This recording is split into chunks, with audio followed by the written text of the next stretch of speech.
Muito obrigado, pastor Arilton, mais uma vez, reforçando a importância da nossa saúde, para estarmos bem diante de Deus. E você já me conhece, nós estamos aqui durante toda essa semana e hoje não é diferente, mais um momento de buscarmos a Deus em oração. Eu sou o pastor Edley, faço parte do Ministério Reencontro aqui na Associação Catarinense, no estado de Santa Catarina, região centro e sul do nosso estado. Nós hoje temos o privilégio de mais uma vez entregar a Deus os nossos pedidos, os nossos agradecimentos, e por isso quero convidar você a entrar em contato conosco através das nossas redes sociais, que você já conhece, mas está passando aqui embaixo. Você pode mandar através das redes sociais os seus pedidos, também fazer ali os seus agradecimentos. Estaremos orando por todos e trazendo, conforme nós conseguimos, aqui os pedidos de forma pública para intercedermos todos juntos. Quero fazer um convite muito especial. Você sabe que hoje é sexta-feira, hoje é dia de preparação, hoje é o dia em que parece que o dia é mais curto, que as horas passam mais rápido, e por isso, amanhã, sábado, é um dia especial, o dia de adoração, o dia de entrega, de consagração e de ir à casa do Pai. E por isso eu quero fazer um convite a você para estar presente. Nós temos muitas igrejas adventistas espalhadas por todo o Brasil, na verdade por todo o mundo, mas aqui na nossa região você é o nosso convidado especial. Mas você pode falar assim, mas eu não sei onde tem uma igreja perto da minha casa. Lembro você que nós temos o site encontreumaigreja.com. Esse site você vai colocar ali o seu endereço, ali o seu bairro e vai mostrar a igreja mais próxima da sua casa. Por isso, se você tem o desejo e você é o nosso convidado especial, você pode falar assim, olha, eu vim aqui a pedido do pastor Edley, lá do programa do Encontro com a Vida, do pastor Arilton, eles pediram para eu vir aqui hoje. Certamente você será muito bem recebido. Quero lembrar que aos sábados, os cultos começam ali a programação às 9 horas da manhã, ok? Então, você é o nosso convidado especial para este sábado e por todos os sábados e todos os cultos, para sempre estarmos ligadinhos com o Senhor Jesus. Quero também trazer aqui alguns pedidos que foram feitos para colocar diante de Deus. E trago o pedido da Kellen. A Kellen, ela diz assim, bom dia a todos desse programa. Bom dia, Kellen, desse programa transformador de vidas. Amém, que bênção. Que o Senhor honre cada dia mais a vida de todos vocês por esse trabalho maravilhoso através da palavra. Amém, amém. Deus seja honrado através de tudo que Ele tem feito por meio da palavra, por meio do pastor Arilton, por meio das orações, mas principalmente por meio de você abrir o seu coração e deixar Deus entrar na sua vida. Também tem aqui o pedido da Ivonete. Ela fala assim, bom dia, peço que orem para os meus filhos, por mim e por minha família. Estaremos orando por você, por sua família, por seus filhos, Ivonete. E ela também diz assim, obrigado, Senhor, por tudo que o Senhor fez, faz e fará em nossas vidas. Amém. Como é bom ter o coração agradecido, não somente porque Deus fez muitas coisas por nós, faz ainda e fará maravilhas na vida de cada um de nós. E Deus seja louvado por isso. Também quero trazer aqui um pedido de um grupo que ele trabalha especificamente para ir atrás da ovelha perdida, que é aqueles líderes que fazem parte do Ministério Reencontro e eles clamam, oram e intercedem por aquelas pessoas que um dia estavam na igreja e que acabaram se afastando por algum motivo. Por isso, saiba que se você hoje se encontra um pouco afastado do caminho do Senhor, certamente o seu nome está sendo colocado diante do trono de Deus por pessoas que amam você e sabem que você precisa voltar para os braços do Pai e para a igreja do Pai. Volte, porque nunca é tarde para voltar. Hoje é o tempo de voltar. E esse é o nosso pedido, o pedido desse grupo também especial de pessoas que trabalham em favor de resgate das ovelhas que acabaram se afastando desse aprisco. Também nós temos aqui o pedido da Maria de Fátima, e ela diz assim, ó: bom dia, amados irmãos, que a doce paz de Jesus te envolva. Bom dia, Maria de Fátima. Que Deus possa continuar abençoando, guiando a sua vida e envolvendo com a doce paz do Senhor Jesus a todos nós. Nesse momento, nós temos mais uma oportunidade de ouvir a voz do Senhor através da sua palavra. Então, se você tem aí nas suas mãos a palavra de Deus, eu quero convidar você a abrir lá no livro na carta de Tiago, no capítulo 5. Capítulo 5, verso 16, diz assim, ó: confessai, pois, os vossos pecados uns aos outros e orai uns pelos outros para serdes curados. Olha, a oração, o sentimento de entrega, de arrependimento, tudo isso traz cura para a nossa vida.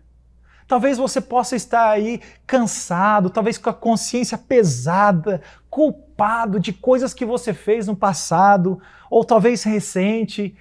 Não fique assim, querido.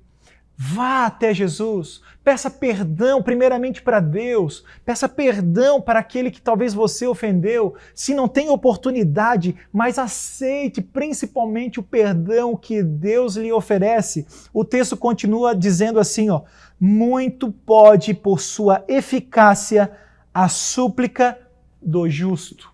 Muito pode a oração, a súplica do justo. Por isso, nesse momento, nós iremos colocar em prática esse texto que nós vimos aqui na palavra de Deus.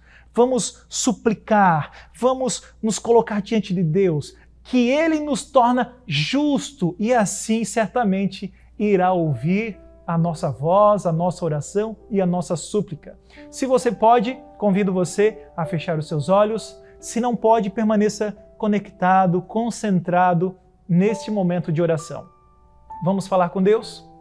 Senhor, nosso Deus e nosso Pai, muito obrigado, Senhor, porque nós chegamos agora já nesse finalzinho de semana, mas no início dessa sexta-feira, tendo a oportunidade de estar contigo, Senhor, ter um encontro contigo. Tu, Senhor, que és o nosso Senhor, o autor da nossa vida. E agora, Pai, nós queremos ouvir a Tua voz, por isso, fale ao nosso coração.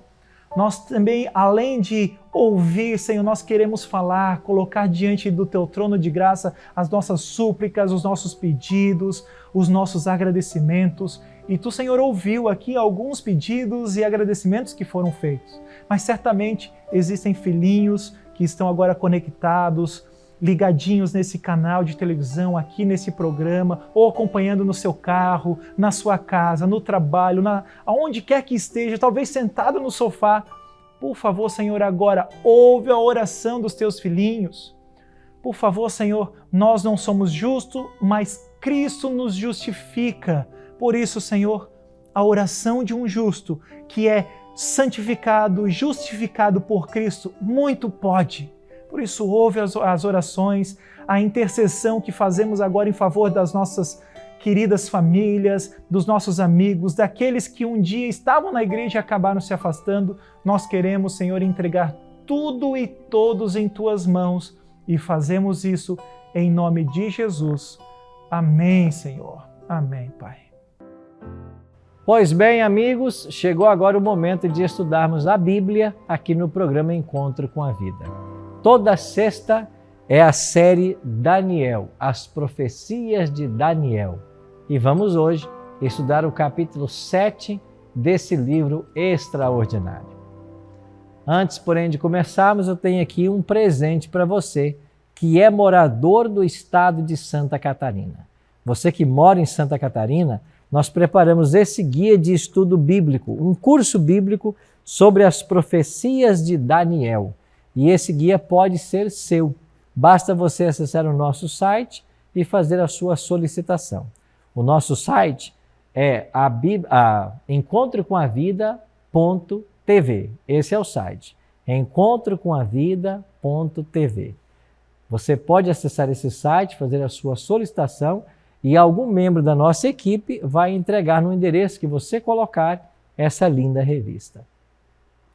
Se você quiser pedir a revista pelo WhatsApp, é bem simples, você pode pedir também.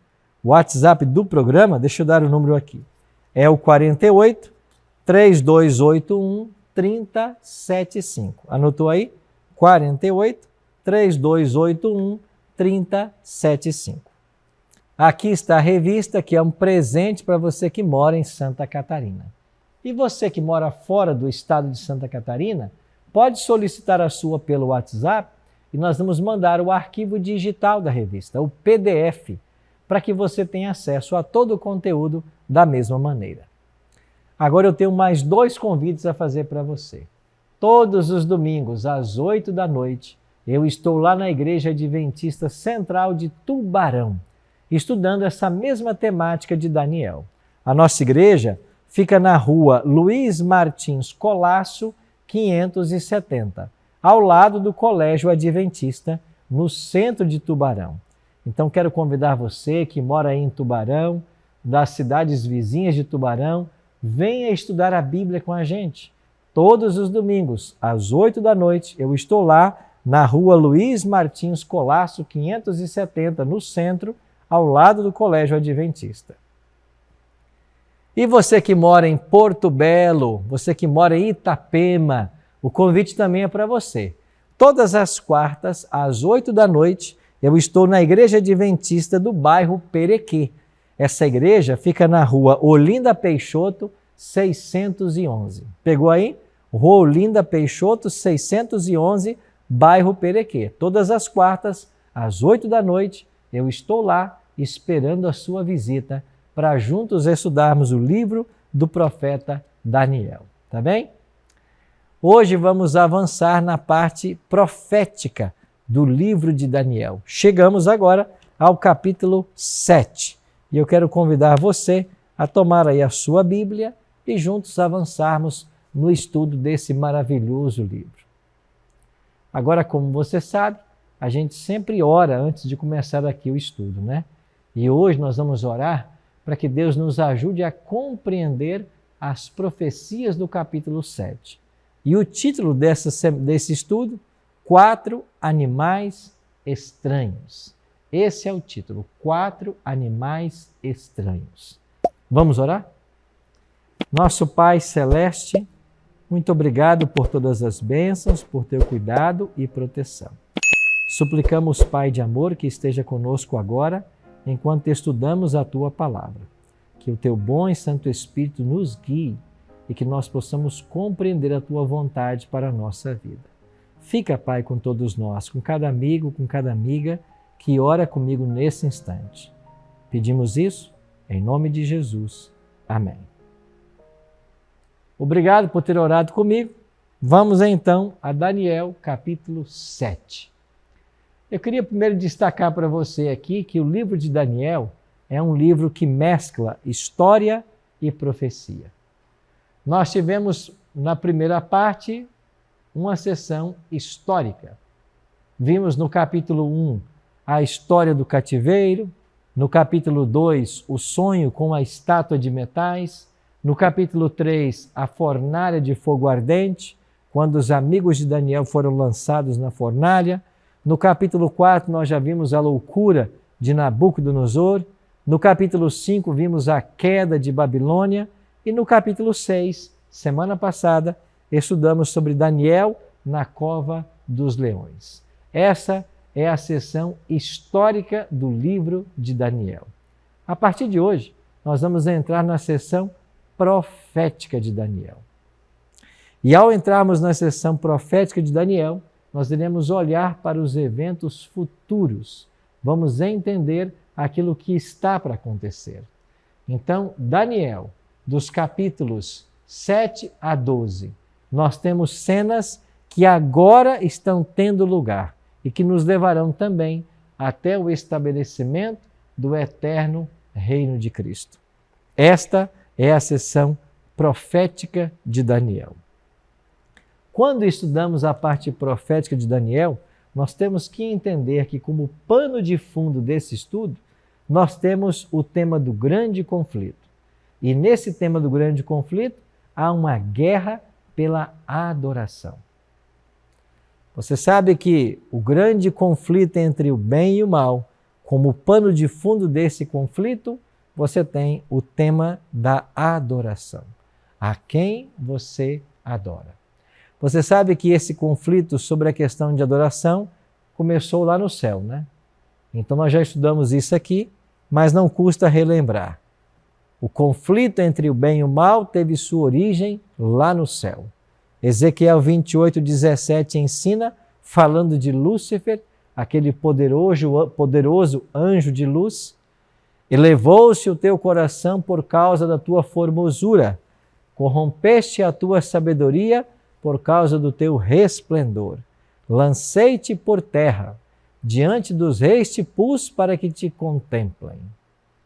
Aqui o profeta está dizendo que Lúcifer foi lançado por terra, ou seja, expulso do céu, veio para essa terra. E foi assim que o conflito alcançou o nosso planeta. Apocalipse 12:9 nos ensina: e foi expulso o grande dragão, a antiga serpente que se chama Diabo e Satanás, o sedutor de todo mundo. Sim, foi atirado para a terra, e com ele os seus anjos. O conflito entre o bem e o mal envolve a questão da adoração e começou lá no céu. Lúcifer foi expulso, veio aqui para a terra.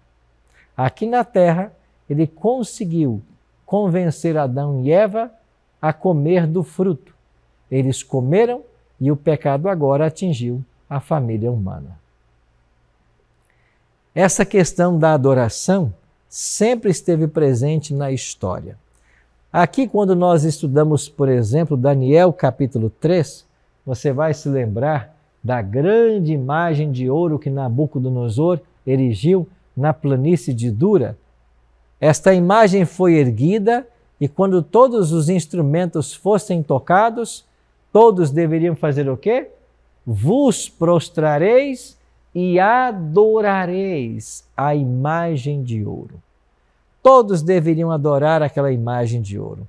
E você vai se lembrar que esta imagem possuía 60 côvados de altura e 6 côvados de largura. E os deuses da Babilônia são classificados por números, ou seja, nesta numeração estavam envolvidos os deuses da Babilônia. Então era uma questão de quem eles estavam adorando.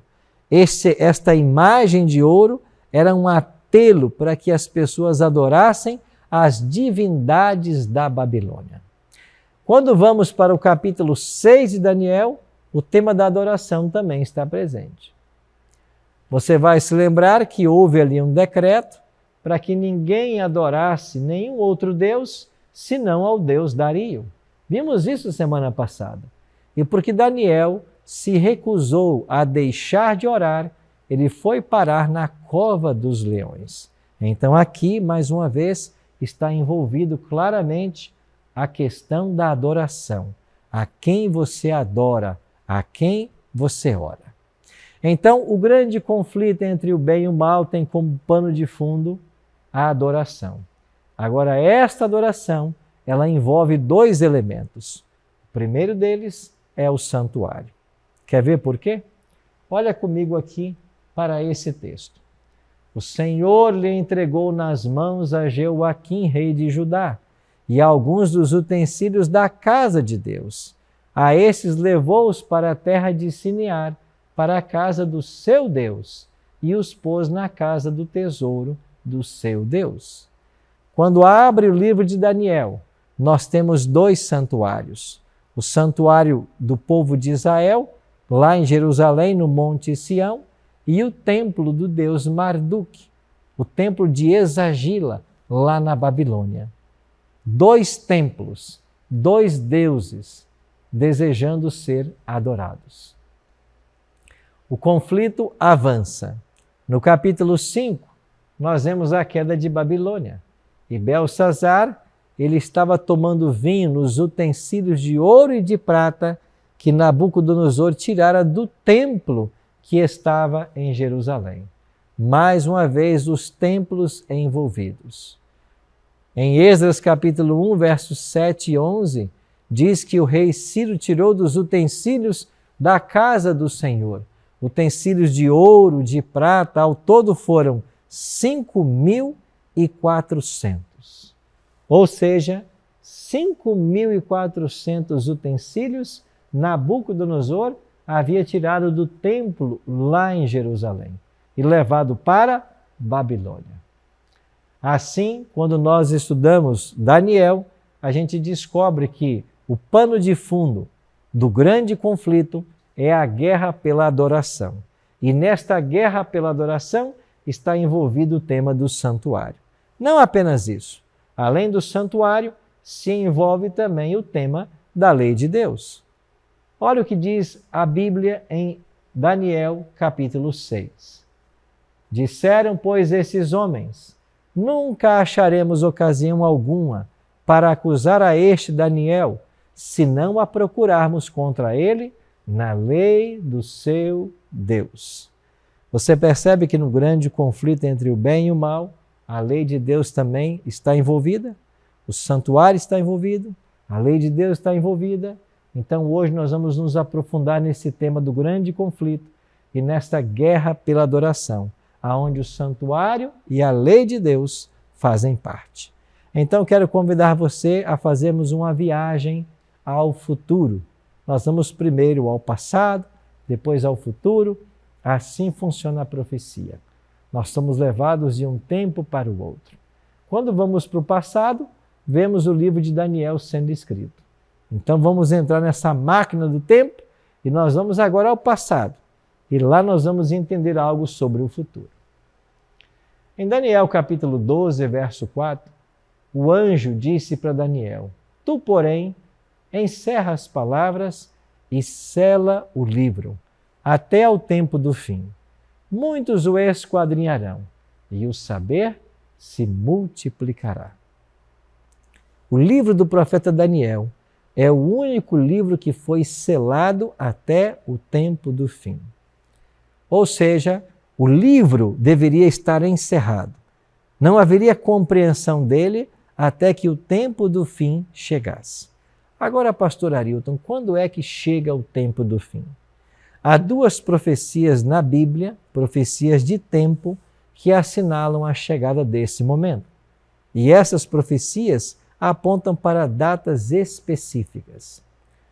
A primeira delas aponta para o ano de 1798, que é a profecia de 1260 anos em que o povo de Deus seria perseguido.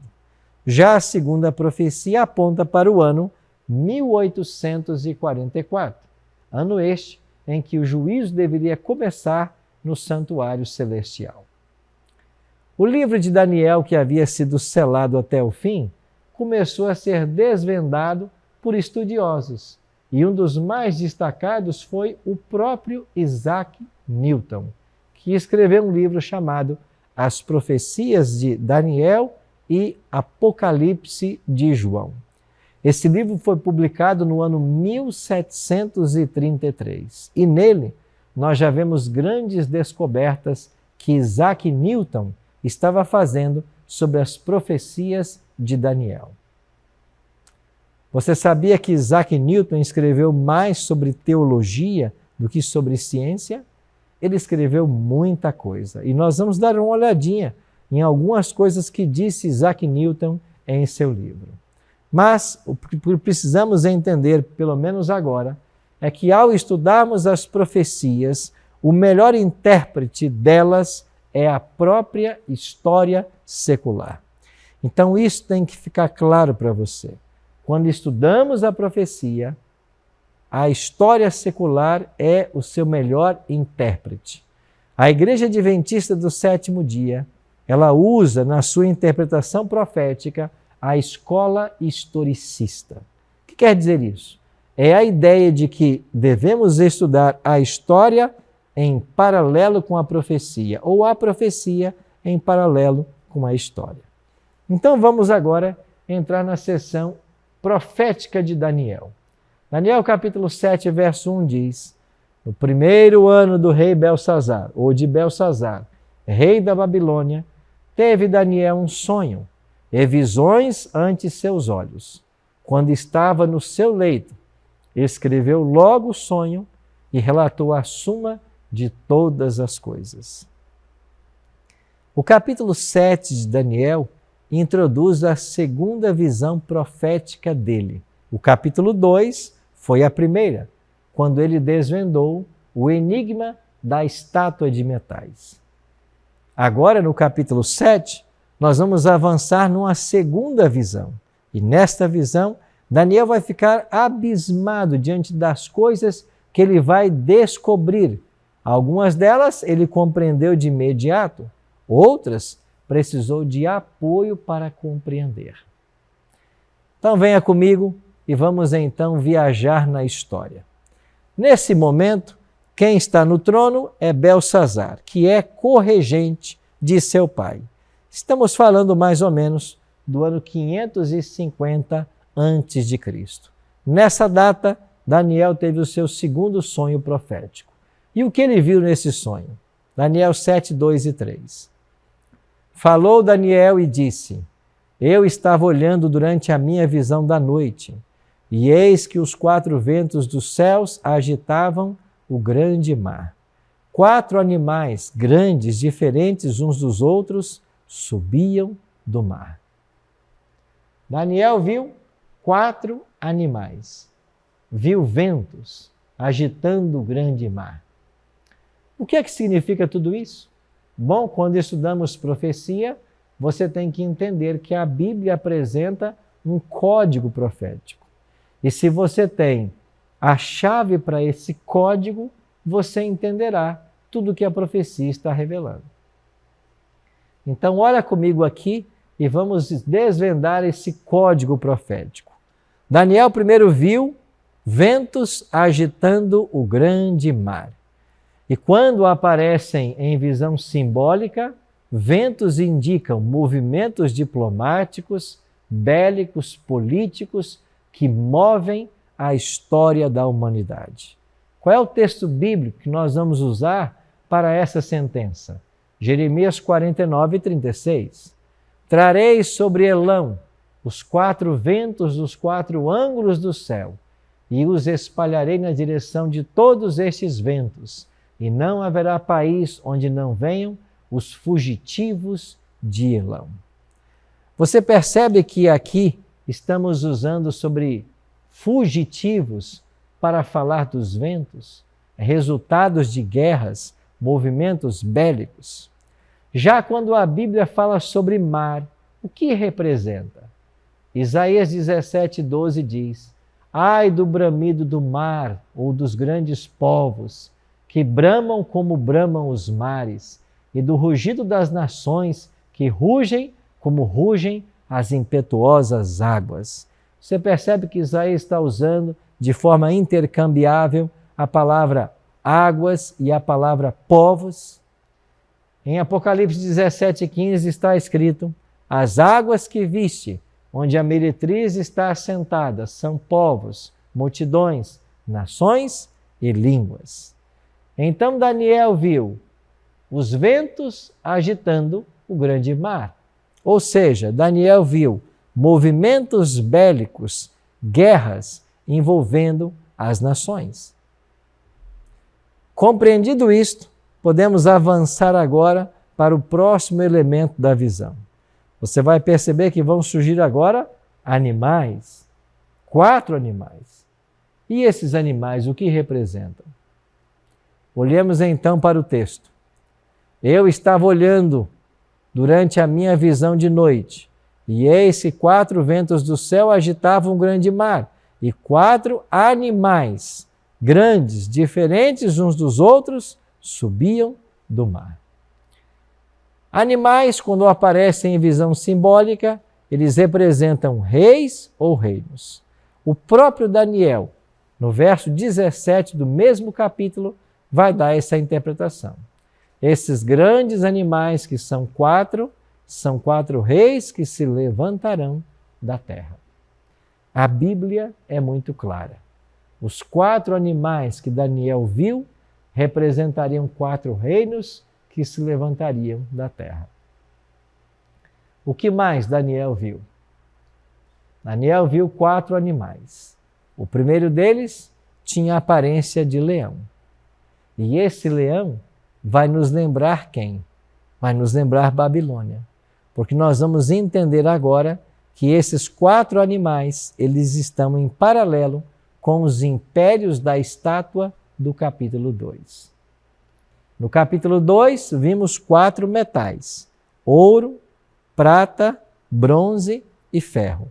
No capítulo 7, nós vemos um leão, um urso, um leopardo e um animal terrível e espantoso. Os 4 metais estão em paralelo com os 4 animais do capítulo 7. O primeiro animal era como o leão, tinha asas de águia, e enquanto eu olhava foram-lhe arrancadas as asas, e foi levantado da terra e posto em 2 pés como homem, e lhe foi dada mente de homem. Como eu disse, esse leão representa a cabeça de ouro, está em paralelo com a cabeça de ouro e vai simbolizar o império da Babilônia, que dominou dos anos 605 até o ano 539 a.C. E essas asas arrancadas que o leão teve e ele foi colocado de pé é uma alusão aos anos em que Nabucodonosor pastou como um animal, quando foi atingido por aquela doença, que nós não sabemos se era boantropia, licantropia, zoantropia, mas era um comportamento animal. Então veio Daniel, o segundo animal. Verso 5 diz que ele parecia um urso, e ele trazia 3 costelas na boca. E foi dito para ele: levanta-te e devora muita carne. Se o leão estava em paralelo com a cabeça de ouro, esse urso está em paralelo com o peito e braços de prata. Logo, estamos falando da Medopérsia, que dominou o mundo dos anos 539 a.C. até o ano 331. E essas 3 costelas na boca, elas representariam as 3 principais conquistas do Império Medo-Persa: a Lídia, Babilônia e o Egito. Para que a Medopérsia dominasse o mundo, ela precisou dessas 3 vitórias. Chegamos ao terceiro animal, e é dito que ele era parecido com um leopardo. Tinha nas costas 4 asas de ave, e ele também tinha 4 cabeças. Esse leopardo está em paralelo com um quadril de bronze e representa a Grécia, que dominou o mundo dos anos 331 a 168. Ele possuía 4 asas e 4 cabeças. Essas 4 asas do leopardo falam da velocidade com que a Grécia dominaria o mundo. E num período curto de 12 anos, Alexandre sentou-se no trono da Grécia e conquistou todos os povos, estabelecendo o Império Greco-Macedônio. Aqui estão algumas datas e algumas guerras as quais ele foi vitorioso. E o que representa as 4 cabeças desse leopardo? Representam os 4 generais que assumiram o governo após a morte de Alexandre aos 33 anos de idade. O nome desses generais: Ptolomeu, que cuidou do Egito, Palestina e parte da Síria; Cassandro, que cuidou da Macedônia; Licímaco, Trácia e Ásia Menor; e Seleuco, parte da Ásia Menor, parte da Síria e regiões no Oriente. As 4 cabeças apontam para os 4 generais de Alexandre. E então apareceu um 4º animal, que Daniel não encontrou paralelo na zoologia, mas o chamou de terrível e espantoso e com grandes dentes de ferro. Este ferro dos dentes está em paralelo com o ferro das pernas. E esse 4º animal terrível e espantoso aponta para Roma, que dominou o mundo dos anos 168 a.C. até 476 depois de Cristo. Ele era diferente dos outros animais e possuía 10 chifres. Isaac Newton, no seu livro Observações sobre as Profecias de Daniel e Apocalipse, vai dizer que esses 10 chifres representam as 10 tribos bárbaras que invadiram a Itália e minaram a autoridade do Império Romano. Ele dá o nome: vândalos, álamos, suevos, visigodos, burgundos, francos, lombardos, bretões, hunos e Ravenna. E quando você faz uma comparação entre estas tribos bárbaras listadas por Isaac Newton com aquela que os historiadores modernos colocam, você percebe pouca divergência. E os historiadores modernos falam nos anglo-saxões, nos ostrogodos e nos érulos. Com pequena divergência, nós já temos um avanço no conhecimento das profecias de Daniel. Assim, meus amigos, esses 4 animais, eles representam, estão em paralelo com os metais da estátua do capítulo 2 e representam 4 impérios que dominariam o mundo, desde a Babilônia até a queda de Roma, quando as 10 tribos bárbaras seriam estabelecidas. Quando Daniel viu toda essa visão, ele ficou curioso com relação ao 4º animal. Então o verso 19 diz: então tive o desejo de conhecer a verdade a respeito do 4º animal, que era diferente de todos os outros, muito terrível, cujos dentes eram de ferro, cujas unhas eram de bronze, que devorava e fazia em pedaços, pisava aos pés e sobejava, a respeito dos 10 chifres que tinha na cabeça, e do outro que subiu, diante do qual caíram 3, daquele chifre que tinha olhos e uma boca que falava com insolência, e parecia mais robusto que os seus companheiros. O que esse texto nos revela? Que depois de ver o 4º animal com 10 chifres, Daniel viu um 11º chifre se levantar. E esse 11º chifre, que ele chama de chifre pequeno, tinha boca e olhos como de homem. Quando ele se levanta, ele arranca 3 dos chifres anteriores, e ele tinha uma boca que proferia arrogâncias e blasfêmias. Então eu pergunto, quem é esse chifre pequeno que surge do 4º animal? Daniel ficou curioso em saber, e eu pergunto, você também está curioso? Então na próxima semana nós vamos compreender sobre quem é o chifre pequeno de Daniel capítulo 7. Você vai entender que esse chifre pequeno, ele teria uma atuação por séculos na história, e especialmente no final da história humana, quando a questão da adoração fosse mais uma vez envolvida. Passou-se Babilônia, Medopérsia, Grécia, Roma, os 10 chifres, as tribos bárbaras, agora surge um 11º chifre. Quem é ele? Veremos isso semana que vem. Por hoje, lembre-se de Amós 3,7. Certamente, o Senhor Deus não fará coisa alguma sem primeiro revelar os seus segredos aos seus servos, os profetas. O que Deus está para fazer na história desse mundo, Ele está revelando através das profecias de Daniel. E eu espero que eu e você nos coloquemos nas mãos desse Deus para sermos guiados e sustentados por Ele na trajetória final da história humana. Sim, querido amigo, sim, querida amiga. É Deus quem está conduzindo a história. E nós vimos hoje no capítulo 7 de Daniel que a profecia, ela se amplia. Mais detalhes são fornecidos. Aquilo que nós vimos no capítulo 2 foi expandido e aprofundado no capítulo 7. Mais detalhes apareceram sobre os 4 animais, representando os mesmos impérios dos metais da estátua. Isto nos mostra que nós temos um longo caminho a percorrer através das profecias desse livro.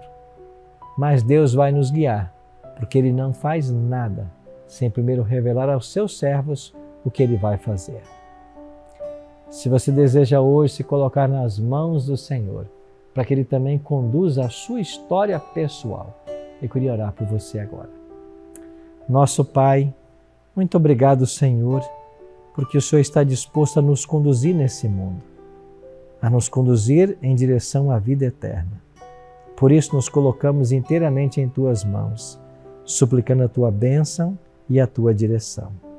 Abençoe cada amigo, cada amiga que ora comigo nesse momento e nos prepare um lugar em Teu reino.